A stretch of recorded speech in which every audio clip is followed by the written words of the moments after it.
Olá, estamos começando agora mais uma edição do programa OAB Paraíba. No quadro Palavra de Ordem, o presidente da Ordem dos Advogados, Odom Bezerra, fala da importância da Sala do Advogado. OAB amplia número de sala do advogado por todo o estado.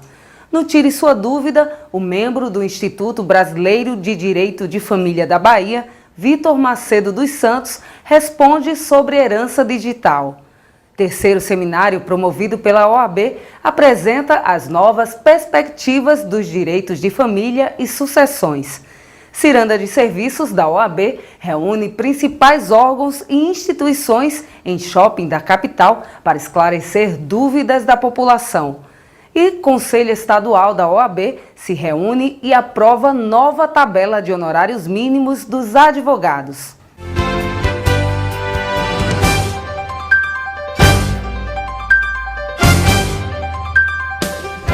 No quadro Palavra de Ordem, o presidente da Ordem dos Advogados da Paraíba, Odom Bezerra, falou da importância da Sala do Advogado no dia a dia dos profissionais.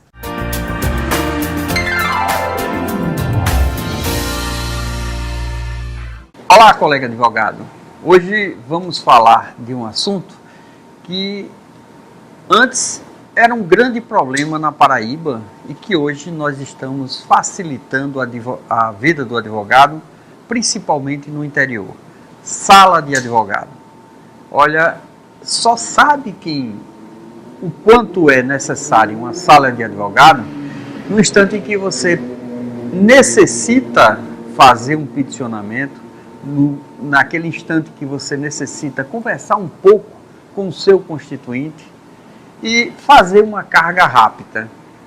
Então, pensando nisso, nesse bem-estar do advogado paraibano, a seccional paraibana, através de toda a diretoria, decidiu investir em sala de advogado.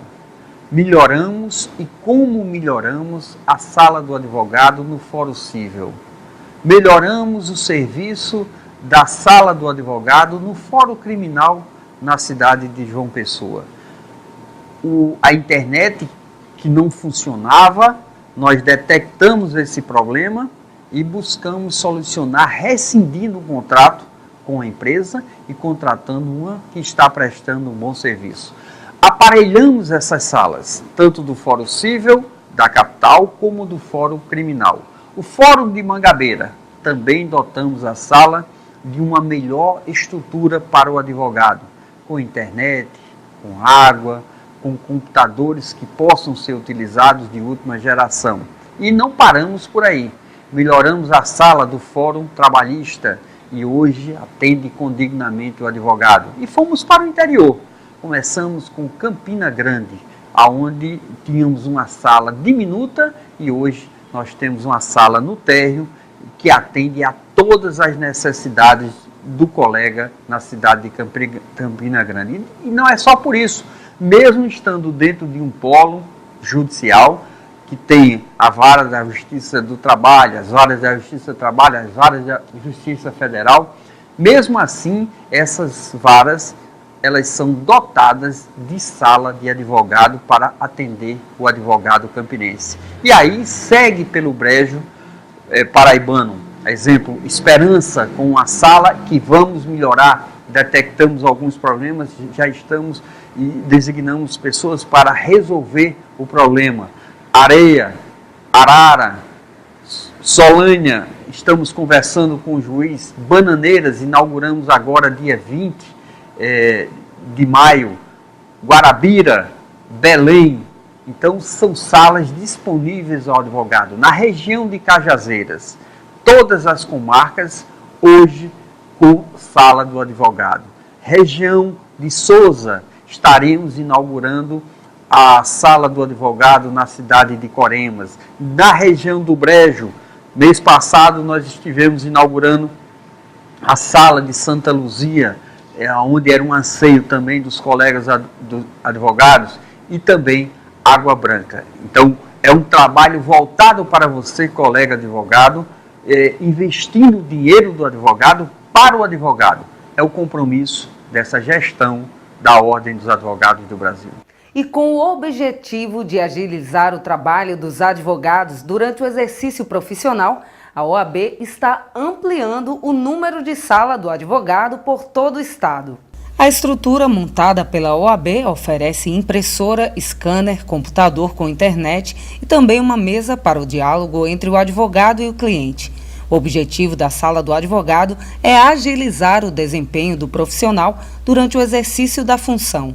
Uma comodidade como, por exemplo, o acesso e a realização de todos os atos restritos aos advogados junto ao PJE, sistema este que está sendo implantado em todo o judiciário, facilitando para todos os profissionais da classe advocatícia, visto que não necessitam mais se deslocar para o escritório para viabilizar o andamento do processo. Eu, particularmente, utilizo muito a sala, utilizo muito a sala para, vamos dizer assim, ganhar tempo em algumas petições que aí consegue acelerar no despacho ou até mesmo no andamento do processo como um todo. A gente tem aqui na sala da OAB todo esse aparato, essa facilidade em conseguir resolver um problema mais pontual, que é o importante para não atrapalhar nem atrasar o trabalho da advocacia. Diante do considerável número de advogados que se utiliza dessa estrutura oferecida, a OAB está ampliando o número de sala do advogado por todo o estado.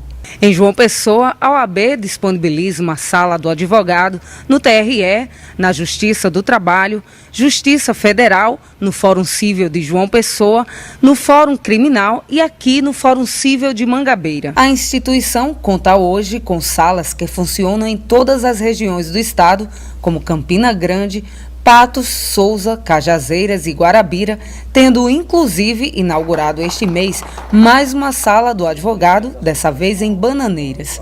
A inauguração da Sala do Advogado aqui em Bananeiras é um equipamento muito importante para os advogados de Guarabira e da região do Brejo. Nós temos na subseção de Guarabira, estão agrupadas 25 comarcas e aí nós tínhamos uma reclamação muito grande dos advogados, porque até então as ações eram mais direcionadas para João Pessoa e Campina Grande. Infelizmente, nossa gestão, juntamente com o Dr. Odon, que é uma gestão de mão dupla, a OAB tem trabalhado bastante a questão da interiorização.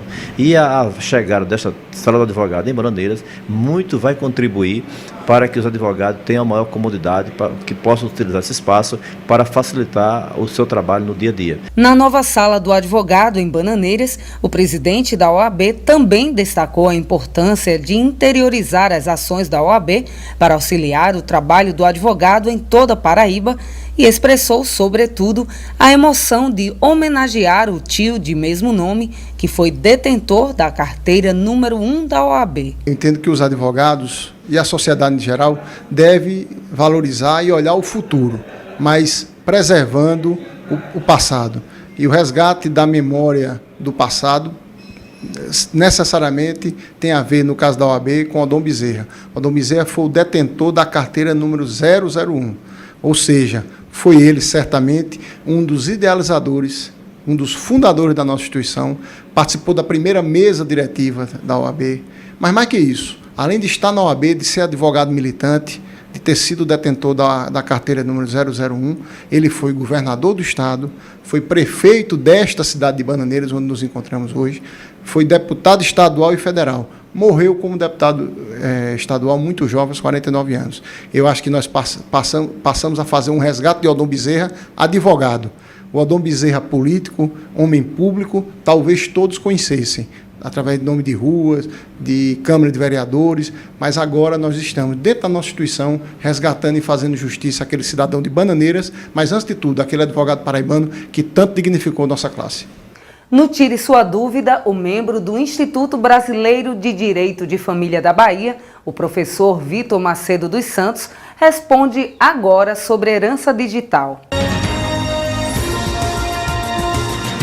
O que seria herança digital? Ainda não existe um conceito formado sobre herança digital, né? Nem doutrinário, nem jurisprudencial, nem a própria lei rege isso.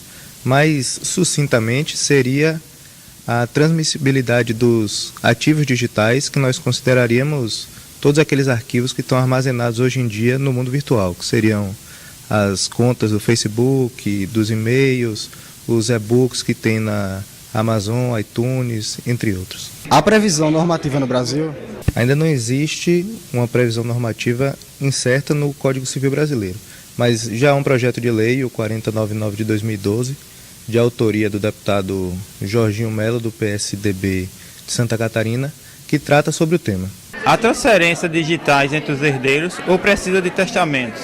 Atualmente, como ainda não foi aprovado esse projeto de lei, o que nós utilizamos são as regras gerais do direito sucessório. E como no Brasil a gente tem uma parte de sucessão que ela é legitimária, que é a transferência automática pelo princípio da Saizine, do artigo 1784, isso determina que a transferência seja automática, mesmo sem a necessidade de previsão testamentária. A herança digital está em conformidade com os princípios constitucionais? Entende-se que por essa previsão de transferência automática não se respeita muito a vontade do próprio falecido, porque pode ser que aqueles segredos, aquelas confidências que eram guardadas com ele até o momento da morte e que continuam nestes ativos digitais não quisessem ser transferidas para os seus próprios herdeiros. Então não há uma declaração manifesta de vontade de transferir essas confidências. Então entende-se que, por mais que haja uma previsão constitucional no artigo 5º, inciso 10º, de garantia ao direito da herança, não se preservam os direitos da intimidade e privacidade previstos no próprio artigo 5º também no inciso 30º.